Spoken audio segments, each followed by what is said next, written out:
अगर टूटे हुए मकान और तबाह हुई एयरबेसेस तुम्हारे हिसाब से विक्ट्री हैं, तो तुम खुश होते रहो, तुम्हें victory Mubarak. If destroyed runways and burnt out hangars look like victory, as the Prime Minister claimed, Pakistan is welcome to enjoy it.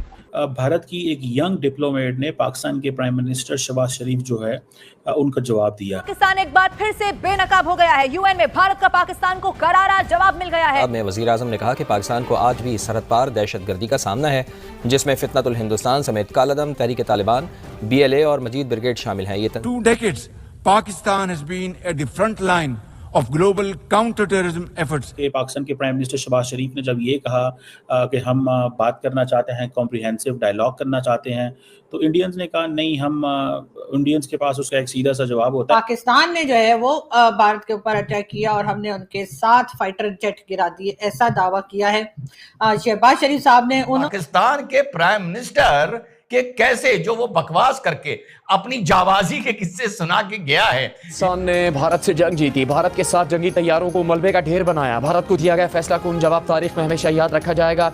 वज़ीर आज़म शहबाज शरीफ का अक़वाम मुत्तहिदा की जनरल असेंबली के इजलास से। जय हिंद दोस्तों, भारत एंड ब्रॉड न्यूज़ में आप सभी का स्वागत है। तो दोस्तों एक बार फिर से पाकिस्तान के PM शहबाज शरीफ को संयुक्त राष्ट्र महासभा यानी कि UNG के अंदर जमकर धोया गया है। दरअसल दोस्तों पाकिस्तान के PM भाषण के दौरान ज्यादा ही बड़ी बड़ी डींगे हाँकने लगे थे। उन्होंने अपने भाषण देते वक्त ऑपरेशन सिंदूर का जिक्र किया था, जिसमें वो दावा कर रहे थे कि मई के 4 दिन के संघर्ष के दौरान भारत के 7 जेट्स को पाकिस्तान द्वारा मार गिराया गया। और इतना ही नहीं, उन्होंने इस भाषण के दौरान ये भी कहा था कि भारत से उन्होंने जंग में जीत हासिल की थी। पाकिस्तान द्वारा बोले जा रहे इन सभी झूठ का पर्दाफाश वहां बैठी भारतीय विदेश सेवा अधिकारी पेटल गहलोत ने राइट टू रिप्लाई का इस्तेमाल करते हुए किया। उन्होंने शहबाज शरीफ के भाषण को झूठ का पुलिंदा बताया और पेटल गहलोत ने कहा कि पाकिस्तान की विदेश नीति का केंद्र आज भी आतंकवाद और आतंकी संगठन है। पेटल गहलोत यहीं तक नहीं रुकी, उन्होंने ओसामा बिन लादेन को पाकिस्तान में पनाह देने की याद भी दिलाई और ऑपरेशन सिंदूर पर शहबाज शरीफ के बयान को विचित्र और झूठा करार दिया। उन्होंने कहा कि पाकिस्तान 9 मई को भारत को धमकी दे रहा था और अगले ही दिन उसकी सेना जंग को रोकने की गुहार लगाने लगी थी। शहबाज शरीफ अपने भाषण के दौरान आसिम मुनीर की बहुत ज्यादा तारीफ कर रहे थे और साथ ही में अपनी सेना की भी, लेकिन पेटल गहलोत के इस बयान के बाद वो भी अपना मुंह छुपाकर शांति से बैठ गए होंगे। शहबाज शरीफ ने इस भाषण के दौरान एक और बात कही थी जिस पर विश्वास करना काफी ज्यादा मुश्किल है। उन्होंने कहा था कि पाकिस्तान भारत के साथ डायलॉग करना चाहता है। अब ये पाकिस्तान की कौन सी नई चाल है ये तो पता नहीं, लेकिन भारत की तरफ से साफ कह दिया गया है कि भारत पाकिस्तान के साथ बैठकर तो कोई भी बात नहीं करने वाला है। पाकिस्तान के PM शहबाज शरीफ की इस बैठकर बात करने वाली बात पर भी पेटल गहलोत ने सीधा सीधा कह दिया है कि अगर वास्तव में वे शांति चाहते हैं तो उसे अपने देश में सक्रिय सभी आतंकी संगठनों को बंद करना होगा और भारत के वांटेड आतंकवादियों को भारत को सौंपना होगा। पेटल गहलोत का ये संदेश भारत की ओर से एक मजबूत कूटनीतिक संदेश माना जा रहा है। पेटल गहलोत के इस बयान के बाद से उनकी काफी ज्यादा तारीफ की जा रही है। सभी लोग उनकी तारीफ कर रहे हैं कि उन्होंने किस तरीके से पाकिस्तान को ऑन द स्पॉट जवाब देकर आतंकवाद से पर्दा उठाया। बाकी आप सभी का पेटल गहलोत के इस बयान पर क्या सोचना है, आप इस पर अपने राय कमेंट में जरूर से बता रहे। वीडियो अच्छा लगे तो वीडियो को लाइक और चैनल को सब्सक्राइब करना भी मत भूलेगा।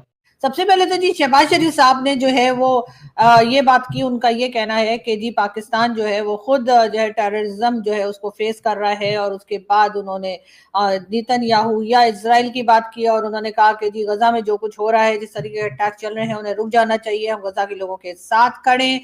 साथ ही साथ उन्होंने भारत का जिक्र किया। जाहिर है भारत का जिक्र किए बिना तो जो है पूरी तकरीर उनकी कंप्लीट नहीं होती थी, तो उन्होंने जी जिक्र किया भारत का। उन्होंने बताया कि अभी रिसेंटली जो भारत ने पाकिस्तान पर अटैक किया था उसके बारे में भी शहबाज शरीफ साहब ने बताया कि जी हमें बिना बताए और कह लीजिए कि अचानक से भारत ने जो है पाकिस्तान पर अटैक किया और उसके जवाब में पाकिस्तान ने जो है वो भारत के ऊपर अटैक किया और हमने उनके 7 फाइटर जेट गिरा दिए, ऐसा दावा किया है शहबाज शरीफ साहब ने। उन्होंने जी साथ ही तारीफ की फील्ड मार्शल साहब की, पाकिस्तान एयरफोर्स की तारीफ की। और अब लोगों की समझ में नहीं आ रहा है कि कभी 5 जहाज गिराते हैं, कभी 6 के निशान बना के दिखाते हैं इनके क्रिकेटर्स, और उसके बाद 7 प्लेन जो है वो गिराने का भी दावा जो है वो शहबाज शरीफ साहब ने UN में कर दिया। लेकिन साथ ही साथ शहबाज शरीफ साहब जो हैं वो ये भी कहते चले हैं वो कि उनको कहना है कि उनका कहना है कि जी हम भारत से बात करना चाहते हैं, हम भारत के साथ डायलॉग करना चाहते हैं, भारत के साथ टर्म्स को ठीक करना चाहते हैं। ये बात भी शहबाज शरीफ साहब ने जो है इस वक्त UN में ये बात भी की है। मगर जो लोग पाकिस्तान से ये कह रहे हैं कि नहीं जी पाकिस्तान ने तो कभी कहा ही नहीं, पाकिस्तान के किसी ऑफिशियल्स ने ये कहा ही नहीं कि हम भारत से बात करना चाहते हैं। जो आके बार बार मेरे यूट्यूब चैनल पे उल्टा सुल्टा लिख रहे हैं तो वो जाके सुन लीजिए कि आपके प्राइम मिनिस्टर ने या हमारे प्राइम मिनिस्टर ने क्या बात की है। और उन्होंने साथ ही ये भी कहा है कि जी वो भारत से बात भी करना चाहते हैं। तमाम लड़ाई झगड़े अटैक्स के बाद जिस तरह की एलिगेशंस लगाई गई, जिस तरह की हरकतें की गई, उसके बाद जो है पाकिस्तान इस वक्त भी भारत के साथ बात करने में इंटरेस्टेड है। हालांकि होना तो ये चाहिए था कि हमें माइंड कर जाना चाहिए था, भाई उन्होंने ऐसा अटैक कर दिया, उन्होंने ये कर दिया, और हमने जो यहाँ पे अनमोल रतन बचा के रखे हुए हैं उनको मारने की कोशिश की। लेकिन पाकिस्तान ने उन तमाम बातों का जिक्र नहीं किया। अगर शहबाज शरीफ साहब ने कश्मीर का जिक्र किया, शहबाज शरीफ साहब ने फ़लस्तीन का जिक्र किया, तो यकीनन शहबाज शरीफ साहब को बलूचिस्तान का भी जिक्र करना चाहिए था, जहां के लोग इस्लामाबाद में सड़क के ऊपर बैठकर प्रोटेस्ट कर रहे थे और 74 डेज के बाद वो लोग उठकर वापस बलूचिस्तान चले गए। कोई गवर्नमेंट ऑफिशियल ने जाकर उनसे बात नहीं की, किसी गवर्नमेंट ऑफिशियल ने जाकर उनसे मुलाकात नहीं की। और सुनने में आया है कि कुछ लोग जो गवर्नमेंट ऑफिशियल्स हैं उनसे मिलने की प्लानिंग कर ही रहे थे कि उनको भाई लोग की कॉल आ गई और उन्होंने जाने से फिर अपना जो इरादा था वो कैंसिल कर दिया। ये हालात तो हमने अपनी कंट्री में बना के रखे हैं और उसके बाद हम दावे ये कर रहे हैं कि जी हम तो टेररिज्म की वॉर में हैं और हमने तो जी कुछ किया ही नहीं, और हम कश्मीर के साथ खड़े हैं, हम फलस्तीन के साथ खड़े हैं। तो पहले सर अपने लोगों के साथ तो खड़े हो जाइए, बलूचिस्तान के साथ खड़े हो जाइए, KPK के साथ खड़े हो जाइए, वहां तो आप लोग जा रहे नहीं है, लेकिन बाकी सबके साथ न जाने क्यों खड़े होने के दावे कर रहे हैं। भारत की तरफ से भी पाकिस्तान को रिप्लाई आ चुका है UN में। पाकिस्तान के लिए जो है वो एक बार फिर भारत की तरफ से यही कहा गया है कि जी जो कुछ प्राइम मिनिस्टर शहबाज शरीफ ने कहा उनकी उस बात को उन्होंने कहा हम रिजेक्ट करते हैं, और जो भारत ने अटैक किया और उसमें जो तबाही हुई पाकिस्तान में, चाहे वो एयर बेसिस हो चाहे वो दूसरी जगहें हो जिसके ऊपर भारत ने अटैक करने का कहा है, उन्होंने कहा जी उसकी फुटेजेस जो है और उसके प्रूफ जो है वो पूरे इंटरनेट पर और हर जगह आपके सामने हैं। और पाकिस्तान इस बात से इनकार नहीं कर सकता कि भारत की तरफ से जो टेरर कैंप्स पे अटैक करने का दावा किया गया था वो झूठा है या वो कोई नुकसान नहीं पहुंचा सके, ऐसा भारत की तरफ से जो स्पोक्स पर्सन थी उनका कहना है।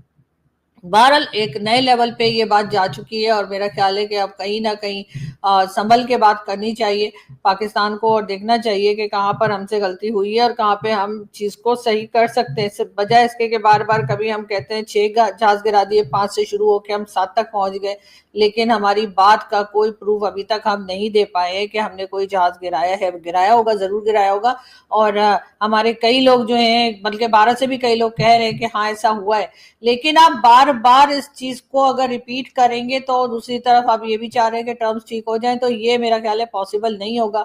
और पाकिस्तान को अब इस मामले को जरा समझदारी से, जरा थोड़ी अक्ल लगा के हैंडल करना चाहिए। पाकिस्तान के प्राइम मिनिस्टर के कैसे जो वो बकवास करके अपनी जाबाजी के किस्से सुना के गया है UN के पटल पर खड़े होके, और एक बड़ी अजीब चीज देखी मैंने, यूनिवर्सिटी के भाषणों की तरह वहां का प्राइम मिनिस्टर यूनाइटेड नेशन में नारेबाजी करने के लिए भी आदमी लेके आता है। यस, आपने ये दुनिया के में कहीं किसी देश के डिप्लोमेट को नहीं देखा होगा कि जिसका head of state United nation में स्पीच दे रहा है और नारेबाजी लगाने के लिए अपने देश से लोग लेके आया है। इस तरह का, इस मानसिकता का देश है ये।